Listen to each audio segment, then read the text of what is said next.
हरे कृष्णा। आप सभी का हार्दिक स्वागत है आज के श्रीमद् भागवतम कथामृतम में। आज हम कालिया दमन लीला लेने वाले हैं, जो पिछली बार शुरू की थी, आज उसकी कंटिन्यूएशन में होगी। आइए अपना सत्र का शुरुआत करते हैं मंगलाचरण से। ओम अज्ञानतिमिरन्धस्य ज्ञानञ्जनाशलाकया चक्षुरुन्मिलितं येन तस्मै श्री गुरुवे नमः। वाञ्छाकल्पतरुभ्यश्च कृपा सिन्धुभ्य एव च पतितानां पावनेभ्यो वैष्णवेभ्यो नमो नमः।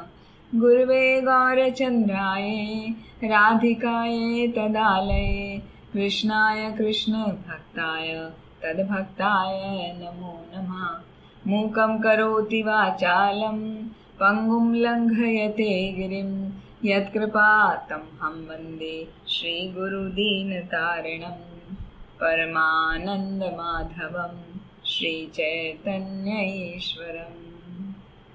कृष्णाय वासुदेवाय देवकीनन्दनाय च नन्दगोपकुमाराय गोविन्दाय नमो नमः। ॐ नमो भगवते वासुदेवाय। ॐ नमो भगवते वासुदेवाय। ॐ नमो भगवते वासुदेवाय। नारायणं नमस्कृत्यं नरं चैव नरोत्तमं देवीं सरस्वतीं व्यासं ततो जयमुदीरयेत्। नष्टप्रायेष्व भद्रेषु नित्यं भागवत सेवया भगवती उत्तमा श्लोके भक्तिर्भवती नैष्ठिकीः। हरे कृष्णा। एक बार फिर आप सभी का हार्दिक स्वागत है आज के श्रीमद् भागवतम कथामृतम में। हमारा 10वां स्कंद चल रहा है और जिसमें 15वां चैप्टर कालियामर्दन हमने पिछली बार शुरू कर दिया था और आज 15 और 16 लेंगे और थोड़ा 17 भी कोशिश करेंगे कवर करने का। तो पिछली बार हमने देखा था कि एक बार की बात है जब कृष्ण और उनके फ्रेंड्स सभी गोपाल वहां पर वृंदावन में यमुना के पास में खेल रहे हैं, यमुना के तीरे खेल रहे हैं। हाँ, तीरे मतलब किनारे। तो दोपहर का समय हो गया और उस दिन बलराम जी साथ में नहीं थे।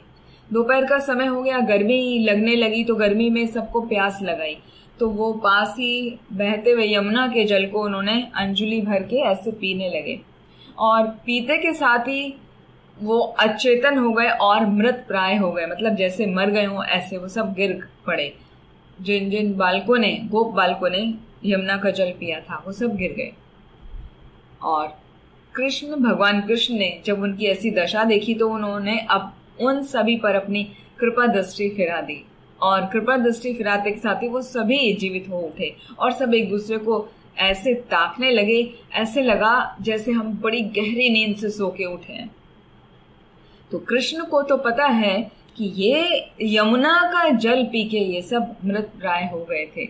तो यमुना का जल वास्तव में वहां पर कालिया रहता है, कालिया सर्प रहता है, उसके कारण उसका जल पूरा दूषित हो गया था।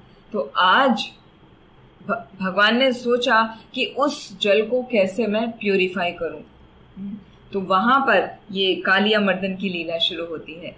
तो उसमें पिछले एपिसोड में पूरा विस्तार में बताया था कि कालिया देह बहुत लंबी है। देह माने वो झील, वो सरोवर जो यमुना से ही बिल्कुल नजदीक है, निकट है, लेकिन वो एक सरोवर है, वो काफी गहरा है ना, वो 12 किलोमीटर लंबा चौड़ा है, इतना है, बड़ा है कालिया देह। और वहां का जल इतना विषैला हो गया था कालिया के रहने के कारण कि वहां से कोई पक्षी उड़ता भी था तो वो उसके प्रभाव से, विष के प्रभाव से, विष का प्रभाव तप्त अग्नि के समान होता है, तो उस विष के प्रभाव से वो सभी पक्षी गिर के नीचे मर जाते थे। यहाँ तक कि कोई पशु भी पास में नहीं आता था, कोई पशु उसका पानी पी लेता था तो वो भी मर जाता था, इसीलिए वहां कोई नहीं आता था पास में। लेकिन वहां पर एक कदम्ब का वृक्ष था, वो जीवित था।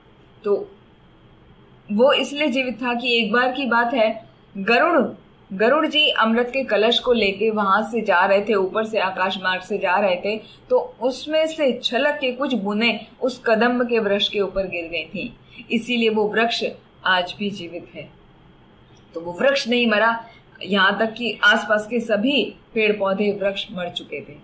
तो आज भगवान ने सोचा कि ये यमुना के जल को पी के मेरे फ्रेंड्स मृत प्राय हो गए, मुझको इनको दोबारा जीवित करना पड़ा, तो आज इसका समय समाप्त हो चुका है। आज कालिया से इसका उद्धार करा जाएगा। कालिया देह जो है, देह को प्योरीफाई किया जाएगा। कालिया देह का मतलब है वो सरोवर, उसका नाम ही कालिया देह पड़ गया क्योंकि वहां पे कालिया नामक सर्प रहता था।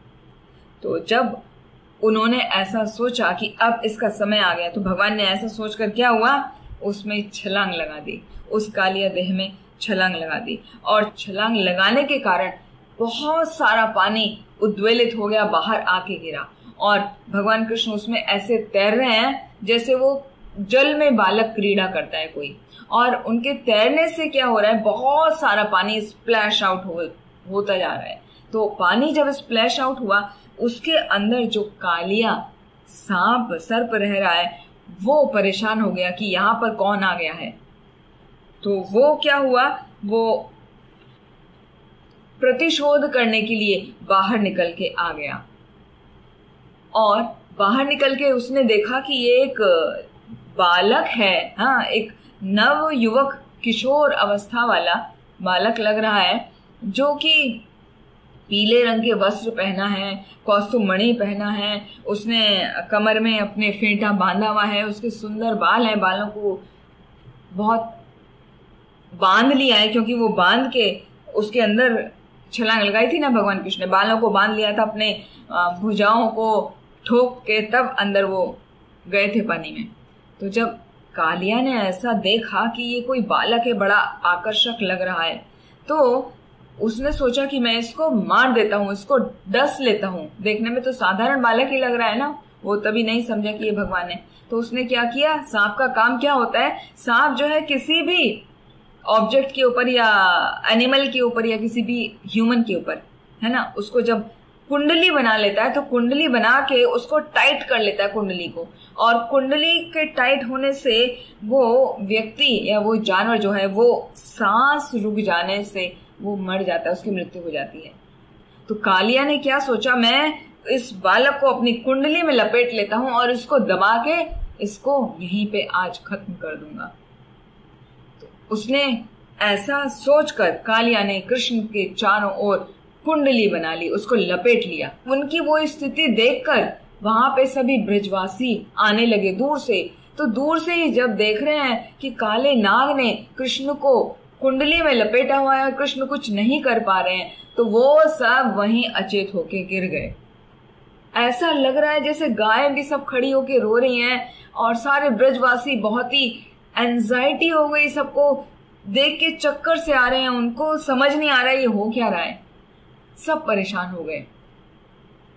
तो वहां पर जो भगवान की हम उम्र की गोपियां हैं, जब उन्होंने कृष्ण को सांप के शिकंजे में देखा तो उनसे रहा नहीं गया। उनको लगा कि अभी ये दबा के ये सर्प कृष्ण को मार देगा, और उनको रह रह के कृष्ण की बातें याद आने लगी, उनकी मुस्कान याद आने लगी, उनके तीखे कटाक्ष याद आने लगे, उनकी कही भी बातों का स्मरण होने लगा। तो यहाँ पर वल्लभाचार्य कृत जो भजन है जो उन्होंने गाया, उस तरीके से वहां पर वर्णन हो रहा है कि गोपियों को इस प्रकार याद आ रहा है जैसे वल्लभाचार्य ने भजन लिखा है। अधरम मधुरम वदनम मधुरम नयनम मधुरम हसितम मधुरम हृदयम मधुरम गमनम मधुरम मधुराधिपतेर अखिलम मधुरम। कि भगवान के होठ बहुत सुंदर हैं, उनका बोलना, उनकी आंखें, उनकी हंसी सब अत्यंत सुंदर है, उनका हृदय बहुत ही मधुर है, यहाँ तक कि उनकी चाल भी बहुत सुंदर है।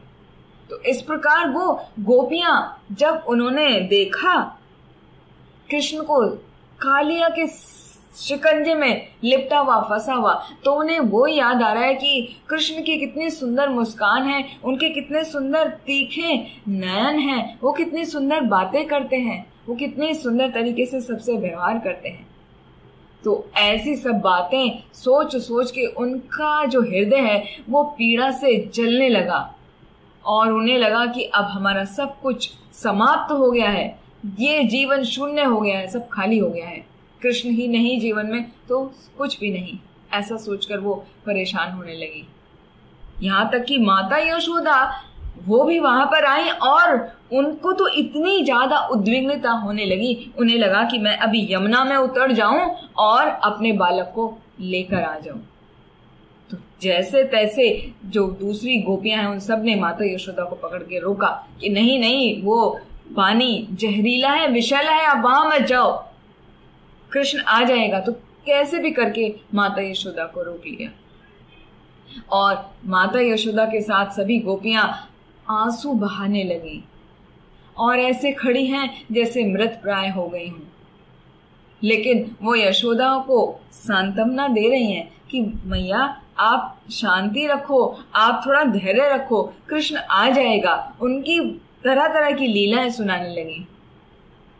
जब बलराम जी ने देखा कि नंद महाराज और बाकी सभी ग्वाले, यहां तक कि यशोदा मैया भी कालिया देह में जाने की तैयारी कर रहे हैं, सब उसमें छलांग लगाने की तैयारी कर रहे हैं, तो बलराम जी कोई साधारण तो नहीं, उन्हें तो पता है ना कि मेरा भाई तो परम परमेश्वर है।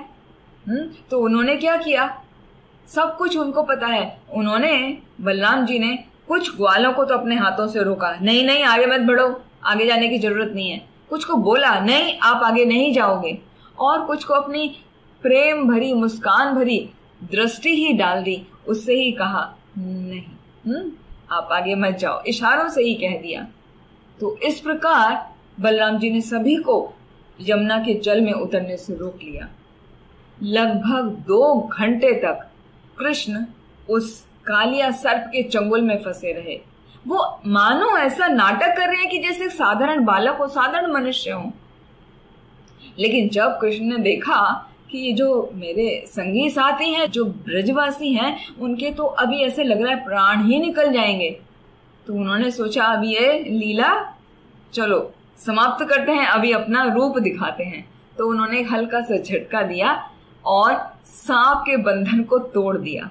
एक हल्का सा झटका देने से ही सांप के बंधन को तोड़ दिया, जबकि वो पहला भी कर सकते थे, लेकिन वो लीला दिखानी है ना। और जब सांप का बंधन टूट गया तो कृष्ण ने अपना शरीर को बढ़ाना शुरू कर दिया, और जब बढ़ाना शुरू कर दिया तो उस कालिया देह को पीड़ा होने लगी, उसको सहन नहीं हुआ। अभी तो कुंडली मारी है ना, वो कुंडली को तोड़ तो दिया, लेकिन बाकी तो पूरा लिपटा है ना। एक जो एकदम टच में थी वो तो टूट गया, मगर बाकी तो उसका शरीर लिपटा हुआ है, तो उसको सहन नहीं हुआ। तो उसने क्या किया, अपनी कुंडली पूरी ढीली छोड़ दी, कृष्ण को पूरी तरीके से छोड़ दिया।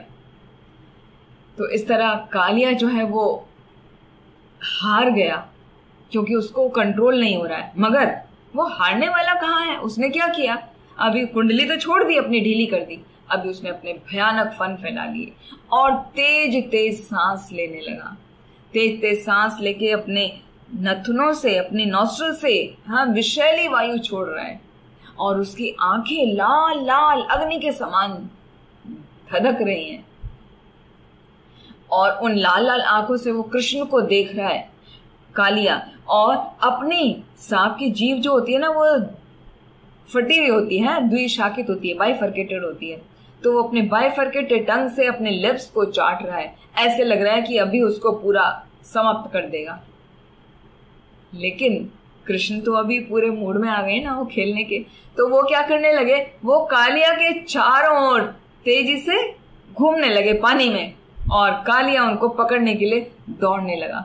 तो जैसे यहाँ पर तुलना करी है कि जैसे सांप को पकड़ने से पहले गरुड़ पहले उसके साथ खेलता है ना, कभी उसको पकड़ता है, कभी छोड़ देता है, कभी फिर पकड़ लेता है, फिर छोड़ देता है, तो उसी प्रकार भगवान कृष्ण यहाँ कालिया के साथ तेजी से चक्कर लगा रहे हैं, कभी उसको मौका दे रहे हैं पकड़ने का और कभी वो छूट जा रहे हैं। तो इस प्रकार कालिया अभी अवसर ढूंढ रहा है कि कैसे भगवान को पकड़ा जाए, उनका पीछा करने लगा।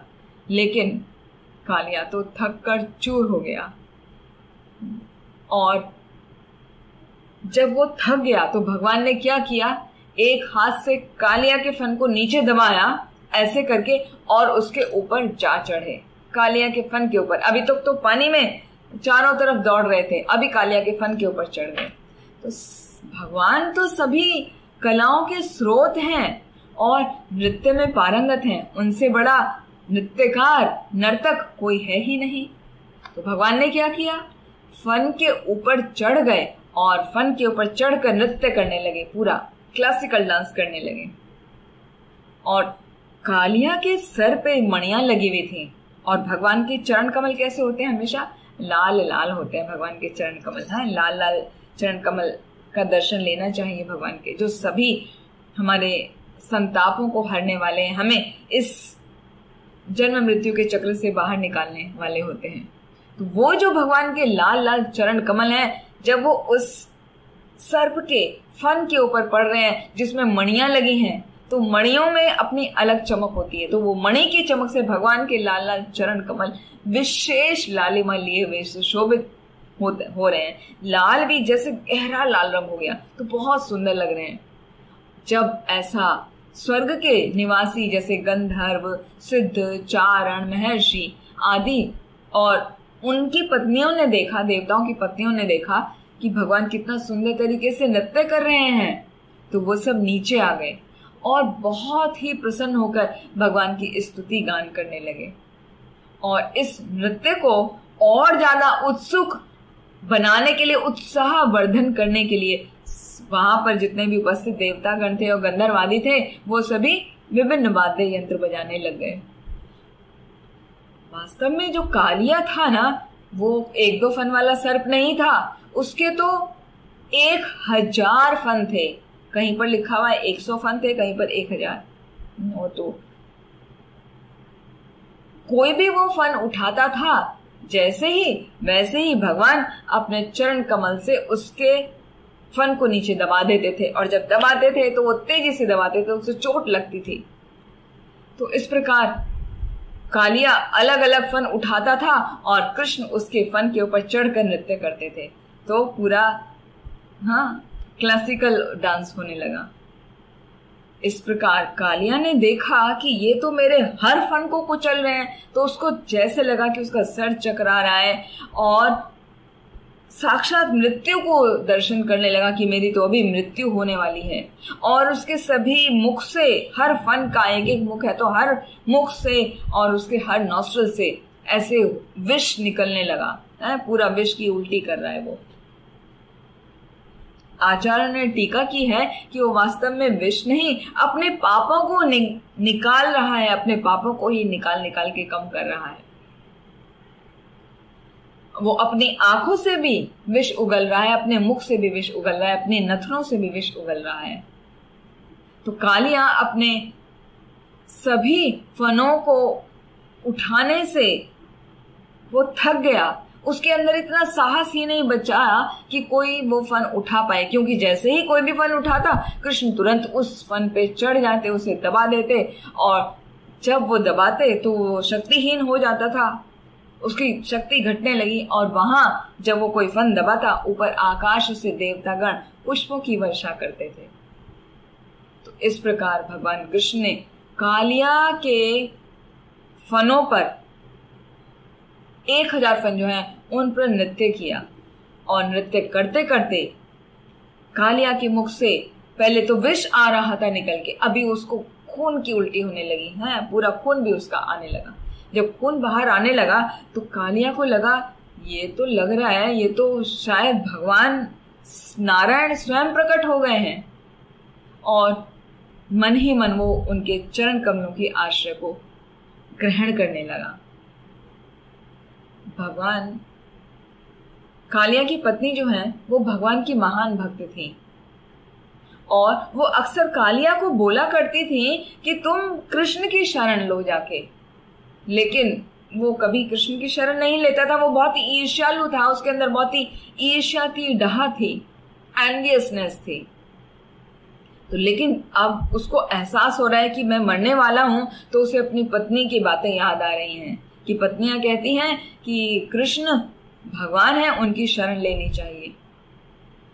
तो कालिया को लगा कि गरुड़ से तो मेरी बहुत पहले से शत्रुता थी और मेरा प्रतिद्वंदी जो गरुड़ था वो काफी बलशाली था और मैं उसके टक्कर का था, लेकिन ये तो गरुड़ से भी हजारों गुना शक्तिशाली निकला।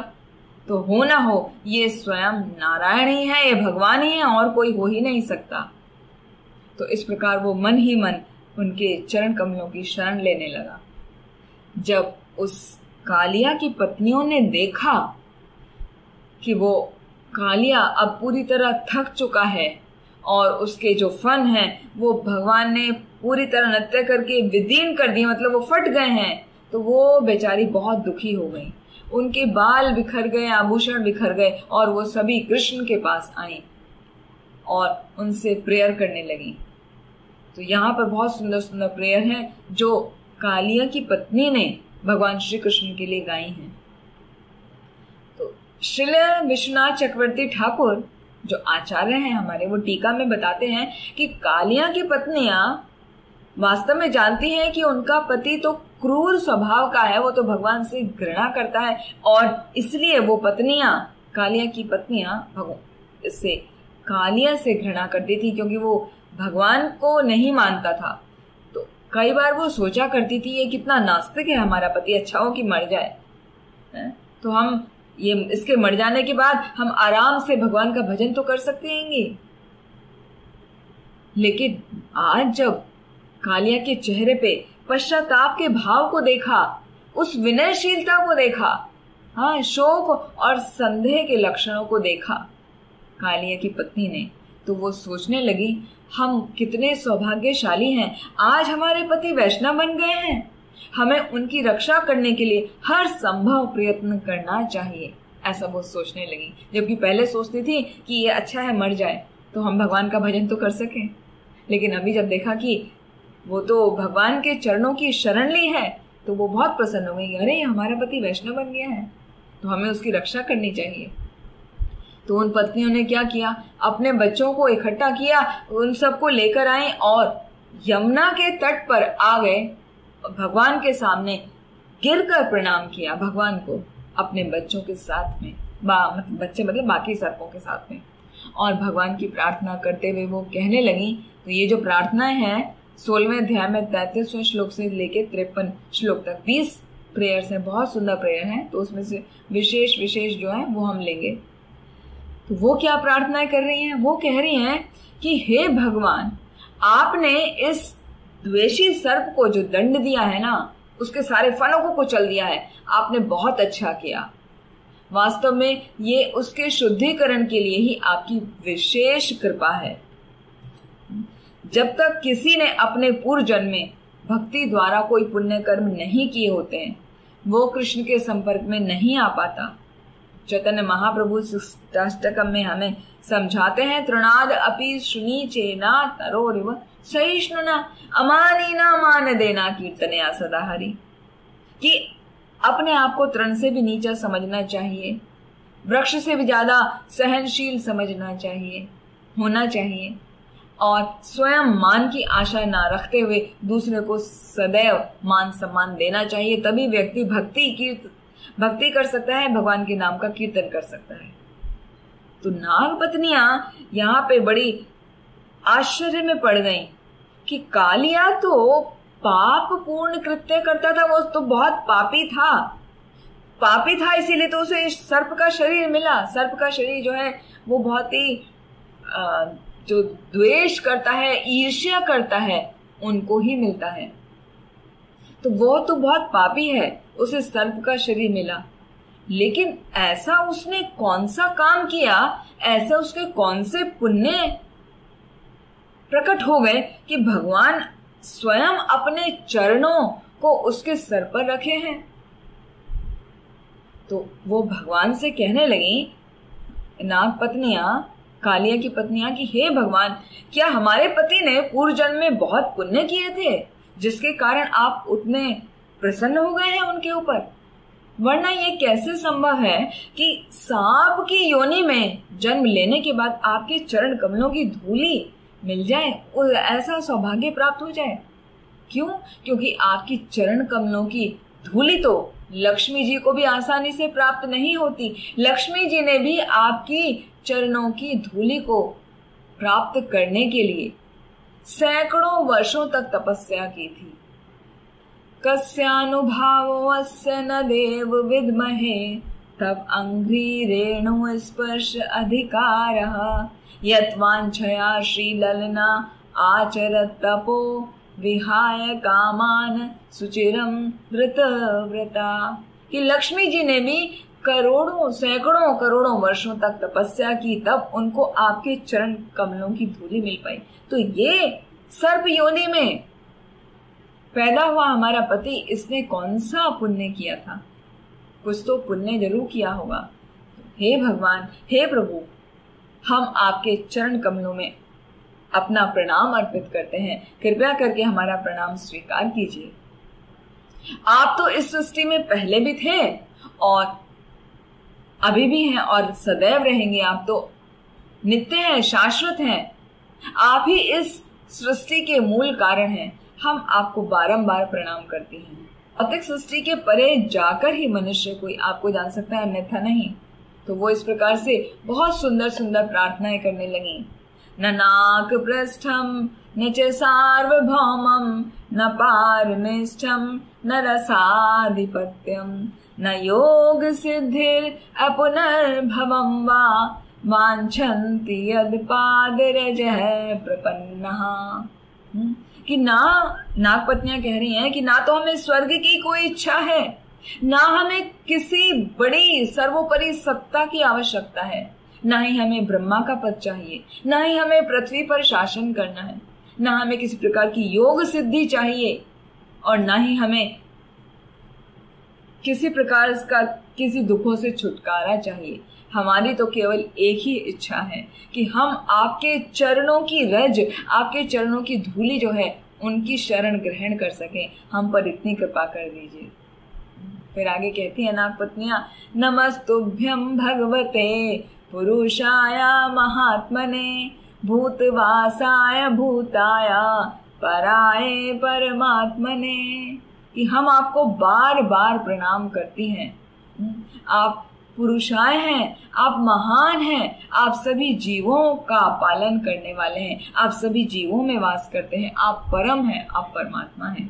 और ये वाला श्लोक के लिए श्रील प्रभुपाद ने, ये जो डिसाइपल हैं, उन्होंने लिखा है कि ये श्लोक हमें बार बार बार बार रिसाइट करना चाहिए। नमस्तुभ्यं भगवते पुरुषाय महात्मने भूतवासाय भूताय पराय परमात्मने।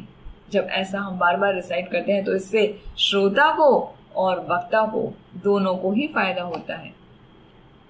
फिर आगे वो प्रार्थना करने लगी नाग पत्नियां, ज्ञान विज्ञान निधये ब्रह्मणे अनंत शक्ते अगुणाय आविकाराय नमस्ते प्राकृताय च। वो कहने लगी कि इस संसार का यदि कोई अच्छी तरीके से अध्ययन कर ले तो वो इस निष्कर्ष पर व्यक्ति पहुंचता है कि ईश्वर का अस्तित्व है और वे उन लोगों को, वे मतलब भगवान जो ईश्वर हैं, उन लोगों को अपनी माया शक्ति से घुमाते रहते हैं, भ्रमित रखते हैं। किनको? जो उनकी शरण में नहीं आते, और जो उनकी शरण में आ जाते हैं भगवान उनको स्वीकार कर लेते हैं। तो ये भगवान का अस्तित्व है। फिर आगे वो कहने लगी, नमः कृष्णाय रामाय वासुदेव सुताय च प्रद्युम्नाय अनिरुद्धाय सात्वतां पतये नमः। विभिन्न नामों को ले लेकर कि आप कृष्ण हैं, आप ही राम हैं, रामाय मतलब बलराम है, आप ही वसुदेव के सुत, वसुदेव के पुत्र हैं, आप प्रद्युम्नाय अनिरुद्धाय वो उनके विभिन्न चतुर्व्यूह अंश हैं, और आप सभी भक्तों के स्वामी हैं, सभी भक्तों की रक्षा करने वाले हैं। नमो गुण प्रदीपाय गुण आत्मच्छादनाय च गुणवृत्ति उपलक्ष्याय गुणाद्रष्टे स्वसंविदे। इस प्रकार से विभिन्न विभिन्न प्रार्थनाएं वो करने लगी, भगवान को प्रसन्न करने लगी और कहने लगी कि हे नाथ, इस सृष्टि में जितने भी प्राणी हैं, चाहे वे सतोगुण की शांत अवस्था में रहें या रजोगुण में रहकर वो उद्विग्न मन वाले हों या तमोगुण में रहने वाले मूर्ख अवस्था में रहें या मूर्ख व्यक्ति हों, वो सब की रचना आप ही के द्वारा करी गई है।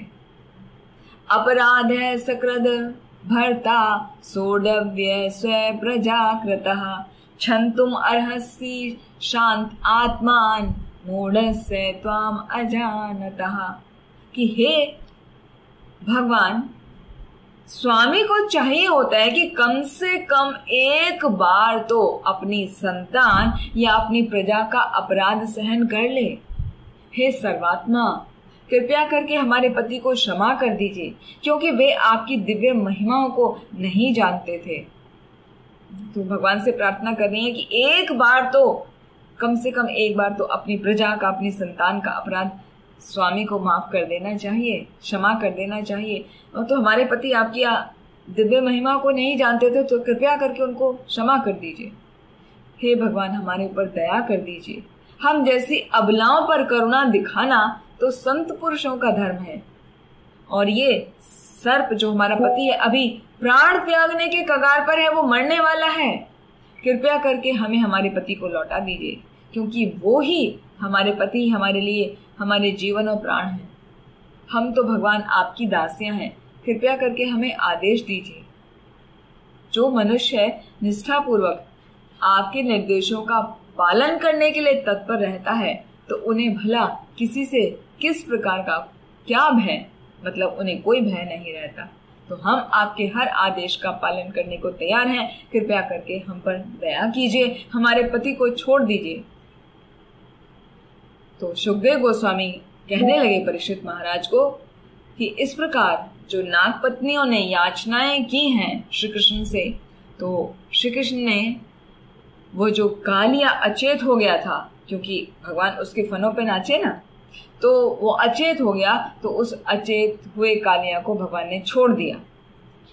और जैसे ही भगवान ने छोड़ा तो कालिया की वापस चेतना लौट आई। और जब उसकी चेतना लौट के आ गई, उसके शरीर में बहुत दर्द हो रहा है, उसको बहुत पीड़ा हो रही है, तो वो बड़े लंबे लंबे सांस ले रहा है। बड़े बड़े लंबे सांस लेके अभी वो भगवान को संबोधित करने लगा, भगवान को कहने लगा। अभी यहाँ पे कालिया की प्रेयर आती है भगवान के लिए, 3 श्लोकों में आती है, 56, 57, 58, 59, 4 में।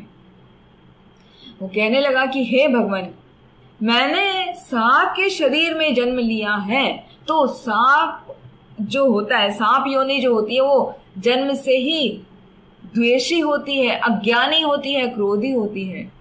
तो हे प्रभु, किसी भी व्यक्ति के लिए उसके आंतरिक स्वभाव को त्याग पाना बहुत ही कठिन होता है। इसी कारण वो अपनी पहचान को इस संसार की मिथ्या वस्तुओं से करने लगता है। और आपकी माया शक्ति से मुग्ध होकर हम इस द्वेषी स्वभाव को कैसे त्याग सकते हैं? कृपया करके हम पर कृपा कीजिए।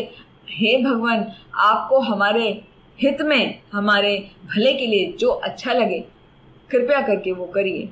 चाहे तो आप हम पर कृपा करिए या दंड दीजिए, लेकिन वो करिए जो हमारे हित के लिए हो। तो सुखदेव गोस्वामी या परीक्षित महाराज से कहते हैं, ऐसा कालिया की बात सुनकर भगवान कृष्ण उसको उत्तर देने लगे और कहने लगे कि हे कालिया, तुम अब यहाँ नहीं रह सकते।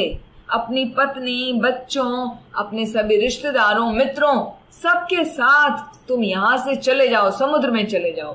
जो जल है वो सभी बाकी लोग, यहाँ की गाय, वो सब प्रयोग कर सकें, वो सब इस जल का प्रयोग कर सकें, क्योंकि वो जल तुमने दूषित कर दिया है। तो यदि कोई व्यक्ति तुम्हें दिए हुए मेरे इस आदेश का स्मरण करता है और सुबह शाम इस लीला को गाता है, तो वो तुम्हारे मतलब सांप के भय से मुक्त हो जाएगा। कुछ लोगों को सर्प का भय होता है ना, तो जिनको सर्प का भय होता है उनको सुबह शाम ये कालिया मर्दन लीला को सुनना चाहिए। और जो कोई व्यक्ति इस स्थान पर जहाँ कालिया देह है वहां पर स्नान करता है तो वो समस्त पापों से निर्मल हो जाता है। क्योंकि इस कालिया देह में गरुड़ को श्राप मिला था, तो गरुड़ वहां पे नहीं आ सकता था। तो गरुड़ वहां नहीं आ सकता, इसका फायदा उठाकर कालिया वहां आकर रहने लगा था। तो तुम्हें अब गरुड़ से डरने की कोई आवश्यकता नहीं है, वो तुम्हें परेशान नहीं करेगा, क्योंकि तुम्हारे फनों पर अभी मेरे चरण चिन्ह अंकित है ना, तो वो तुम्हें कुछ हानि नहीं पहुंचाएगा। तुम निडर होकर समुद्र में चले जाओ अपने सभी बंधु बांधवों, पत्नी, बच्चों के साथ में। तो इस प्रकार कालिया ने उनका कृपा स्वीकार करके अपनी पत्नियों सहित भगवान श्री कृष्ण को बहुत ही सुंदर सुंदर वस्त्र दिए, बहुमूल्य आभूषण दिए और उनको बहुत ही सुंदर एक लंबी सी कमल पुष्पों की बनी हुई माला दी और विभिन्न प्रकार के इत्र सेंट दिए। और ये सब के देके कालिया को बहुत अच्छा लगा, उसका हृदय पूरी तरह संतुष्ट हो गया है कि मैंने भगवान को कुछ ऑफर कर दिया है। तो भगवान की अनुमति लेकर कालिया ने भगवान की प्रदक्षिणा की, उनको प्रणाम करके वो समुद्र में स्थित अपने द्वीप में चला गया। वो रमणीक द्वीप में रहा करता था पहले। तो जब वो अपने द्वीप में चला गया, जैसे ही कालिया वहां से गया तो यमुना पहले की ही तरह निर्मल और स्वच्छ हो गई। भगवान की कृपा से उसका जो विषैला प्रभाव था वो तुरंत ही खत्म हो गया। यहाँ पर विश्वनाथ चक्रवर्ती ठाकुर बताते हैं, उन्होंने टीका ली है, रघुनाथ गोस्वामी ने लिखा है श्री राधा कृष्ण गणोदेश दीपिका, वहां से उसमें वर्णन लिया है। कौस्तुभ आख्यो मणिर्येना प्रविश्य हृदमार्गम कलिय प्रेयसी वृंदा हस्ते आत्मा उपहारितः। कि जब कालिया की पत्नियों ने भगवान को बहुत सुंदर आभूषण, सुंदर वस्त्र और कमल की माला दी, कमल के पुष्पों की माला दी, तभी उन्होंने भगवान को कौस्तुभ मणि भी अर्पित की। तो वास्तव में ये कौस्तुभ मणि तो भगवान की अपनी है ना, तो वो हमेशा उनके पास रहती है, वो उनकी पहचान है। तो उन्होंने टीका में वहां बताया है कि वास्तव में क्या हुआ था। जब वो कालिया देह में गए थे तो उन्होंने वो मणि, कौस्तुभ मणि को अपने आप ड्रॉप कर दिया था, जिससे वो उनको वापस दे सके, है ना, कालिया की जो पत्नी है उनको ऑफर कर सके, वो भी प्रसन्न हो जाए। तो इस प्रकार यहाँ पर आचार्यगण टीका करते हैं। तो कहने का अर्थ ये है कि जब हम किसी से कुछ लेते हैं तो हमें उनको कुछ वापस अर्पित करना चाहिए। तो यहाँ पे कालिया की पत्नी ने कालिया के प्राणों की रक्षा की, भगवान से वरदान के स्वरूप में प्राण मांगे उनके, तो बदले में उन्होंने उस भगवान को बहुत आभूषण दिए। तो वो आभूषणों के साथ में भगवान ने अपनी ही कौस्तुभ मणि वहां पर ड्रॉप कर दी, जो उन्होंने ये समझ के कि ये हम भगवान को देखकर प्रसन्न हो रहे हैं, भगवान ने स्वीकार किया। तो इस प्रकार आचार्यों का टीका बहुत सुंदर तरीके से आता है, अलग अलग सब करते हैं। वास्तव में देखा जाए तो ये कालिया और गरुड़ भाई भाई हैं, ये कोई दुश्मन नहीं थे, ये एक ही पिता के पुत्र हैं। कश्यप इनके पिता हैं, लेकिन कालिया की माता है कद्रु और गरुड़ की माता है वनिता। वनिता के जितने भी पुत्र थे वो सभी पक्षी हैं, गरुड़ उनके पक्षी राज हैं और कद्रु के सभी पुत्र सर्प हैं। तो एक ही पिता के दो माताओं से ये भाई भाई हैं। यहाँ पर विश्वनाथ चक्रवर्ती ठाकुर फिर टीका करते हैं कि कालिया ने श्री कृष्ण को संकेत दिया, क्या संकेत दिया कि जब उनको रक्षा कर दी, कालिया की जो बचा दिया, कालिया को बोला कि आप चले जाओ, तो कालिया ने कहा कि यदि आपको कभी दूर की यात्रा करनी हो ना, तो जैसे आप गरुड़ को अपने वाहन की तरह बुला लेते हैं कभी भी, मैं भी आपका वाहन बनना चाहता हूं, तो कभी भी मुझे आप अपने वाहन के रूप में बुला सकते हैं। वो उसे लगा ना कि हम भाई भाई हैं, तो वो मेरा बड़ा भाई गरुड़ आपका वाहन है, तो मैं भी तो आपका वाहन बन सकता हूँ। और मैं पलक झपकते ही सैकड़ों योजन की यात्रा कर सकता हूँ। तो इसीलिए भगवान से गरुड़ ने कालिया ने प्रार्थना की।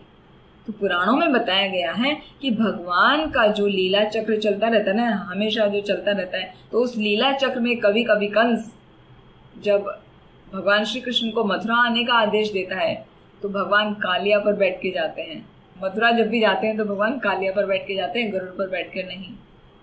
ये जो लीला की बात हो रही है वो नित्य लीला चलती रहती है, जो हम ये श्रीमद् भागवतम में अध्ययन कर रहे हैं, समझ रहे हैं, वो सब लीला हर युग में वो बार बार होती रहती है।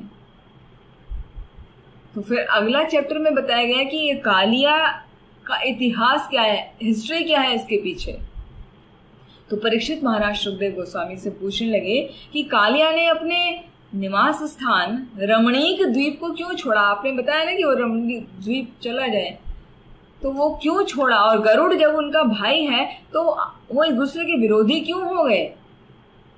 वहां पर सुखदेव गोस्वामी बताने लगे कि बहुत पहले की बात है, गरुड़ सर्पों का जो निवास स्थान है ना, रमणक द्वीप, वहां पर आया करता था और सर्पों को वध किया करता था। वास्तव में देखा जाए तो गरुड़ का भोजन है सर्प, तो वो सर्पों को खाता था। तो कुछ तो सर्प खाने के लिए मार देता था गरुड़, और कुछ को ऐसे ही मार देता था।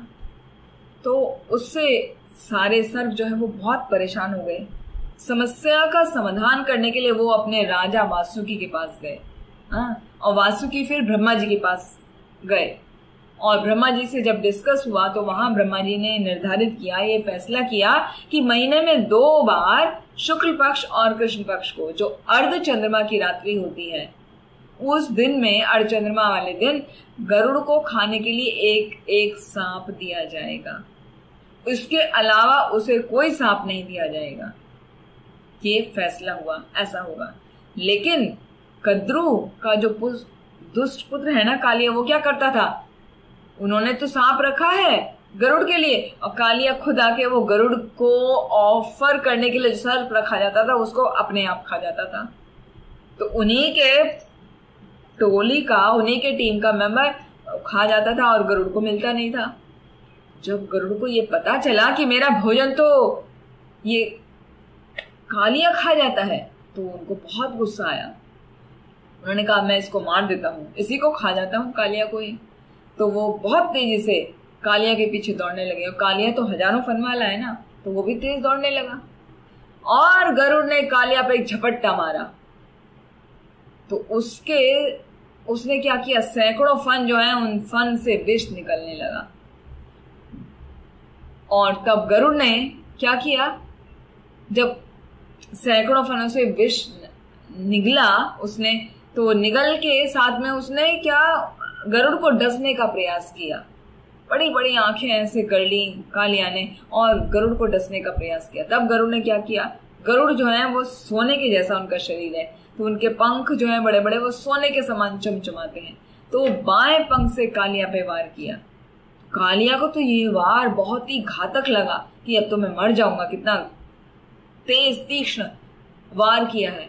तो वो वहां से तुरंत भाग गया और यमुना नदी के बनी हुई, यमुना नदी के बराबर में ही वो झील है जो कालिया देह मानी जाती है, वहां पे चला गया, क्योंकि कालिया को मालूम है कि गरुड़ यहाँ पे नहीं आ सकता। तो ऐसा क्या हुआ कि गरुड़ वहां पे नहीं आ सकता, तो उसके पहले की स्टोरी आती है, वो हमने 9वें स्कंद में पढ़ा था, जब 9वां स्कंद चल रहा था हमें, कि बहुत समय पहले क्या हुआ था, सौबरी मुनि उस कालिया देह वाली झील में ध्यान करते थे, तपस्या करते थे, और वहां पर गरुड़ आकर मछलियों को खाया करते थे। गरुड़ का भोजन है सर्प और मछलियां। तो मछलियों पर दया दिखाने के लिए सौबरी मुनि वहां पे पानी में तपस्या कर रहे हैं, तो उन्हें लगा ये मेरी टेरिटरी है, तो जो मैं चाहूंगा वो होगा, ये भाव आ जाता है ना सभी में। तो सौबरी मुनि ने गरुड़ को आग्रह किया कि तुम यहाँ पर आकर मछलियों को मत खाओ। तो गरुड़ मान गए, लेकिन उन्हें बहुत भूख लगी थी, तो वो एक मछली को उठा के ले गए। तो एक मछली जो लेके गए वो मछलियों का राजा थी एक्चुअली, मीन पति ही ऐसे करके आता है। तो वो मछलियों का राजा को ही ले गए। अब सौबरी मुनि ने देखा कि मछलियों के जो राजा है वो ही नहीं है, तो मछलियां बहुत परेशान हो रही हैं, तो उन्हें मछलियों पर बड़ी दया उमड़ पड़ी और उन्होंने मछलियों पर दया दिखाने के लिए, कृपा करने के लिए गरुड़ को श्राप दे दिया कि यदि तुम इस झील में वापस मछलियां खाने के लिए आओगे तो तुम तुरंत ही मर जाओगे, ऐसा बोल दिया। जबकि ऐसा नहीं बोलना चाहिए। तो जो हमारे आचार्य हैं विश्वनाथ चक्रवर्ती ठाकुर, उन्होंने वर्णन किया है अपनी टीका में कि जब हमारी दया भगवान के आदेश से मेल नहीं खाती तो केवल उत्पात ही मचाती है। ऐसी दया का कुछ फायदा नहीं है। हमें ऐसी दया नहीं करनी चाहिए, क्योंकि ऐसी दया कैसी होती है, जैसे सौबरी मुनि ने मछलियों पर तो दया दिखाई और गरुड़ को श्राप दे डाला। तो हुआ क्या, गरुड़ को श्राप देने से वो सरोवर में गरुड़ आ नहीं सकता, तो वहां पे कालिया आ गया। कालिया आ गया तो पूरा वहां का जल विषैला हो गया, वहां के आसपास के सभी वातावरण और सभी जीव प्रभावित हो गए। तो एक व्यक्ति पर दया दिखाने के लिए उन्होंने कितने लोगों को इनडायरेक्टली प्रभावित कर दिया, परेशान कर दिया। इसीलिए आचार्य कहते हैं कि हम जो दया करते हैं ना, किसी पे मर्जी करते हैं, वो भगवान के आदेश से मेल खानी चाहिए, उसके अपोजिट में नहीं जानी चाहिए। जैसे यहाँ सौबरी मुनि ने उनको श्राप दे डाला गरुड़ को। तो कालिया को अब वहां पे वापस चले गए उसी स्टोरी में कि कालिया को दंडित किया, कालिया को जाने के लिए बोल दिया कि अब तुम यहां से छोड़कर चले जाओ, समुद्र में चले जाओ, अपने रमणीक समुद्र में चले जाओ। तो जब वो चला गया, वहां का जल साफ हो गया और भगवान कृष्ण जल से बाहर आए तो उन्होंने पूरे आभूषण पहने हुए, वो सजे हुए हैं। वो ऐसा नहीं कि पानी से निकल के आए तो उनके कपड़े पूरे गीले हैं और वो थके हारे हैं। वो तो भगवान है, वो हर स्थिति में सुंदर होते हैं और वो हर हमेशा सुंदर दिखते हैं, चाहे वो धूल में सने में हो। युधि तुरगरजो विधूम्र भुवेश्व कचलुलित श्रम वारी अलंकृता से। जब भीमदेव प्रार्थना कर रहे हैं कि भगवान के जो मुख का दर्शन है वो कैसा है, युद्ध में जो धूल उड़ी हुई है वो उनके सारे बालों पे, उनके चेहरे पे आई हुई है, वो कितने सुंदर लग रहे हैं। और यहाँ पे भगवान जल से बाहर निकल के आए हैं, तो हमारी तरह नहीं, हम जल से बाहर निकल के आएंगे सरोवर में या स्विमिंग पूल में जाएंगे तो हमारे पूरे कपड़े गीले होंगे, पूरे कपड़े चिपके होंगे। भगवान के कुछ नहीं, सुंदर सूखे हुए वस्त्र हैं और खाली वस्त्र नहीं, वो तो पूरे आभूषणों से सजे हुए हैं। जब वो बाहर आए, उनको देखा सभी ग्वालों ने, गोपियों ने, वो तुरंत उनके तरफ दौड़ पड़े और सबको ऐसे लगा हाँ कितना अच्छा हो गया है ना। हम कभी कुछ ऐसा देखते हैं कि कुछ खराब हो गया है और अभी सब कुछ ठीक हो गया तो कितनी प्रसन्नता होती है। तो ऐसे ही सब बहुत प्रसन्न हो गए, सबको लगा हमारे प्राण वापस आ गए हैं और सब आनंदित होकर कृष्ण का आलिंगन करने लगे। यहाँ तक कि जो यमुना के तट पर जो सभी वृक्ष सूख चुके थे वो सब हरे भरे हो गए, वो तुरंत ही, क्योंकि वहां से कलियां चला गया, विष का प्रभाव खत्म हो गया, सब पहले की तरह अच्छा हो गया। और बलराम जी को तो पता है ना कि मेरा भाई क्या है, वो परम ईश्वर है, तो वो भी दौड़ कर आए और हंसते हंसते अपने भाई को गले लगा लिया और उनको अपनी गोद में बिठा के बस अपने भाई को प्रेम पूर्वक निहार रहे हैं। बलराम जी अपने भाई को निहार रहे हैं, है ना, क्योंकि आज तो इस लीला में साथ नहीं गए ना, तो इसीलिए उन्हें बहुत प्रेम आ रहा है, तो उसको निहार रहे हैं। अब सब ब्राह्मण मिलकर अभी नंद महाराज के पास आए और कहने लगे कि आपका पुत्र जो है कृष्ण, उसको कालिया ने अपनी कुंडली में पकड़ लिया था, जकड़ लिया था, वो मारने ही वाला था, लेकिन अभी भगवान की कृपा से, भगवान के आशीर्वाद से सब सुरक्षित है। तो तुम एक काम करो ना, अपने पुत्र की, कृष्ण की हमेशा सुरक्षा होती रहे, ऐसा निश्चित करने के लिए आप ब्राह्मणों को दान दे दीजिए, जितना हो सके आपसे उतना दान दीजिए। तो ये सुनकर नंद महाराज ने बहुत ही हर्ष के साथ ब्राह्मणों को गाय और सोना दान में दिया। और मैया यशोदा ने कृष्ण को अपनी गोद में उठाया और बार बार उनको आलिंगन करते हुए प्रेम करने लगी, रोने लगी, है ना। माँ को बहुत प्रसन्नता हो रही है कि ऐसी स्थिति से मेरा बालक निकल के आया है। और ये सारा दृश्य दिन में हुआ ना, सब शाम हो गई, सबको बहुत भूख लगी है, सब बहुत थक गए हैं, तो सब वहीं पर यमुना नदी के तट पर ही उन्होंने सोचा कि आज यहीं पे सो जाते हैं, घर जाने में तो फिर समय लगेगा, और सब थके हैं तो वहीं सब सो गए। तो जब सब सो रहे थे तो वहां अचानक वन में आग लग गई और धीरे धीरे आग जो अग्नि उनके निकट आने लगी और सबको चारों ओर से घेर लिया। तो आचार्य टीका करते हैं कि ये जो अग्नि है ना, कालिया के कोई मित्र या कंस के सेवकों ने लगाई होगी कि इन सबको, कालिया को मारा ना तो भगा दिया यहाँ से, तो अब हम बदला लेते हैं, इन सबको सोते हुए जला देंगे।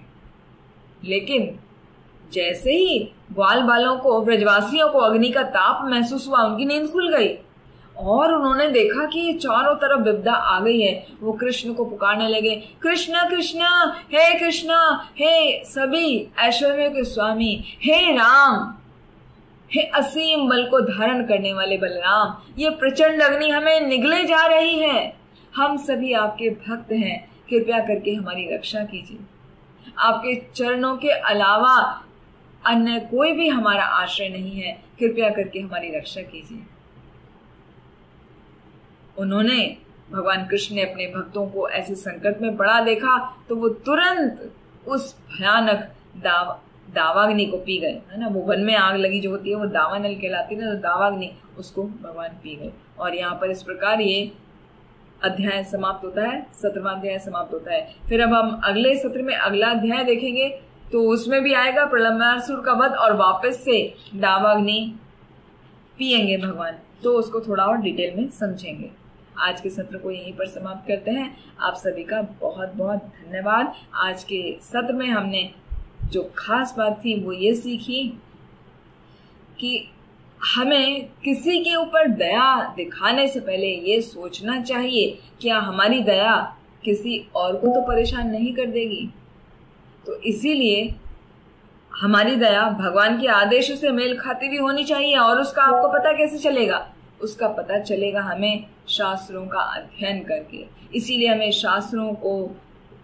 शास्त्रों का बार बार अध्ययन करना चाहिए, बार बार श्रवण करना चाहिए, जिससे हमारे सभी डाउट क्लियर रहे। हमें अपने जीवन को कैसे जीना है, किसके साथ कैसा व्यवहार करना है, ये सभी हमें शास्त्रों से ही मिलता है। दूसरी बात थी कि हमें कभी भी द्वेषी नहीं होना चाहिए, क्योंकि जैसे कालिया था वो बहुत ही द्वेषी था। तो जितना ज्यादा हम भगवान की भक्ति करें उतना ही अच्छा। जैसे कालिया की पत्नी भगवान के प्रति पूर्ण रूप से समर्पित थी, उनकी शरणागत उन्होंने ली थी। आप सभी का बहुत बहुत धन्यवाद। ग्रंथराज श्रीमद् भागवतम की जय, श्रील प्रभुपाद की जय। निताय गौर हरि प्रेमानंदी हरि हरि बोल। वांछा कल्पतरुभ्यश्च कृपा सिन्धुभ्यश्च पतितानां पावनेभ्यो वैष्णवेभ्यो नमो नमः। हरे कृष्ण।